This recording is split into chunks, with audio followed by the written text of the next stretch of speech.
Jodin. Nya Court Dennis. Anatila Nyual, Market Latina, Guilio Pastore Primary School. School any school ma be mu chwinya tira mio mir bora mekel Latina kan. Petien lo ader me achien ene ye kuri majukulu chuye. In Christ we educate. Mana ye kuri ma wan ye wa chuye ma tek.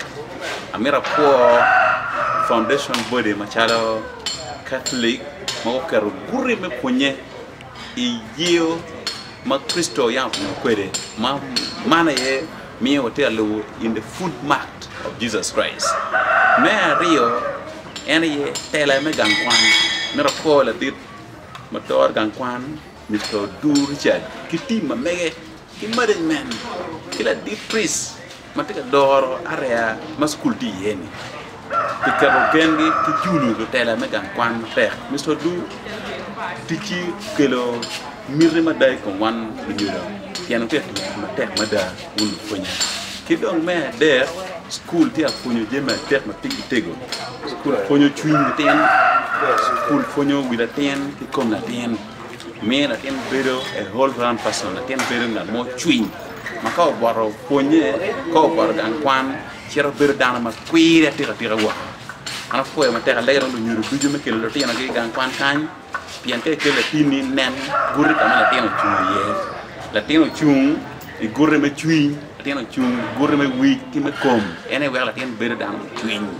ana poe me te Anya ke do pida ana da nyari ma chon school ene ate ke la tien ma tika tian ki fai idong ane de tian mo kere school ene tiana neno kirma la tiana chen tika timene kere apoio che quan lok me ponye ki lok me dini bere wen ki mo mama so we ata mne ti ona ma ki ka quan school mo kere ni ki ka quan school chane dini chane bere to bere dini na to quan cha ta mne a jwa ni dini ba mega we no bu don yo mi ponye wa ke yo me ngero ba no apoio mater Anya ke Manuel one of the parents Guilio Pastore Beno ka cho Latina Achiel last week cho Rio I have 3 children magi kwano school kan amar school total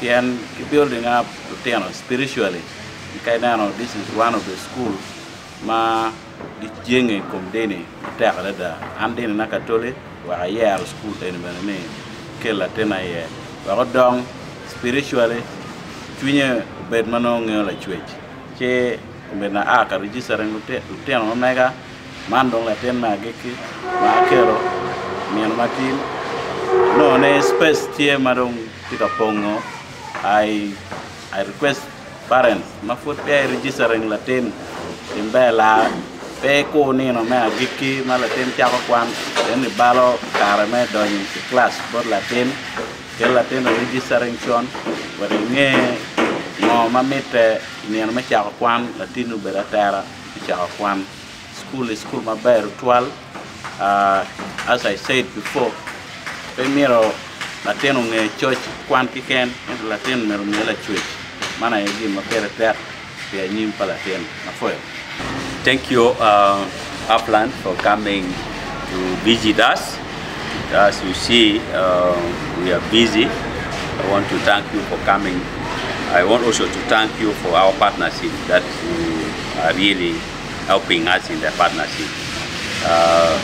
As Guilio Pastore, I want to thank our parents, especially those who have already come and registered their children to continue with us this academic year 2023.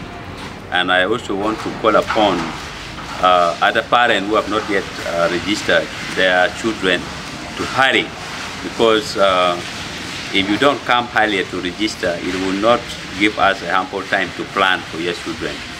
And I want to also assure you that the management of the school are really doing their best to prepare to start the term.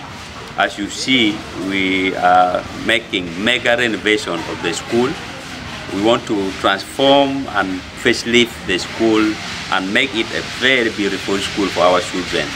This year, I want to tell you, children are going to enjoy study. A clean environment make a clean mind, and that is our slogan. And I want to assure you that even our young one, the nursery, we have been mixing up them, but this time we have put their section separately, and even their facility for easing themselves or doing other things like latrine. We have allocated flush toilet for our nursery kids. So parents who are out there, bring your children to Guilio Pastore Primary School. They have good facility this time. We are also putting in place all playing materials and other things. And for other children, like for P7, we are also preparing for their orientation, which begin on Monday, the 25th, the 30th.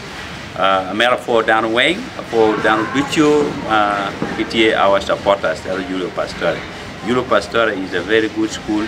It is a school which provide holistic and quality education. Bring your child here, you will not regret. Thank you very much.